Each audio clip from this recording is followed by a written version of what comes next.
السلام علیکم ورحمت الله وبرکاته ومغفرته. محترم ستنه کړې ده چې دلته په لاهور کې مو د ماښام جومات وکړي، دوه اخرني رکعته مې د امام سره ونیول. نو بیا چې مې هغه دوه رکعته وکول، یو چا راته وویل چې دغه دوه رکعته به ته تش کوې. نو ما ورته ویل یا دا ډک کېږي. ده وایي دوه رکعته خو تا د ملا سره ونیول، نو دا خو دوه رکعت ستا اخرني رکعتونه دي، دا به تش کېږي. محترمه فقهای کرام وایي که سړي دوه رکعته د امام سره ونیول اخرني، یا درې رکعته د امام سره ونیول، خو له امام څخه بعد کې چې دغه دوه رکعته ته راګرځئ، په هغه کې الحمدلله شریف هم ووایه او سورت به هم وایه.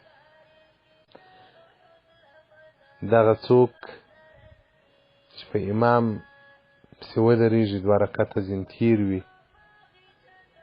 دغه ته نو فقهای کرام مسبوق وایي.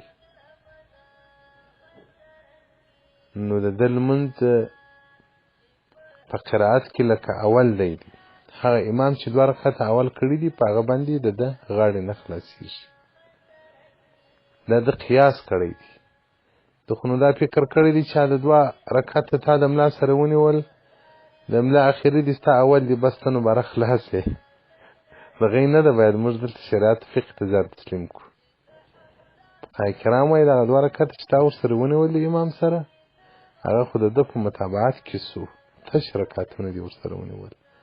هغه ډک رکعتونه نو څه سول، ډک خو درڅه تېر دي. نو محترمه دغه دوه رکعته چې کوې، په هغه کې به الحمدلله او سورت دواړه وایه. رد المحتاج جلد اول صفحه 590 احکام المسبوق واللاحق، او دغه رنګه خلاصه فتاوا جلد اول صفحه 116 مسائل مسبوق، او دغه رنګه بهراک جلد اول صفحه 390. والسلام علیکم ورحمة الله وبرکاته.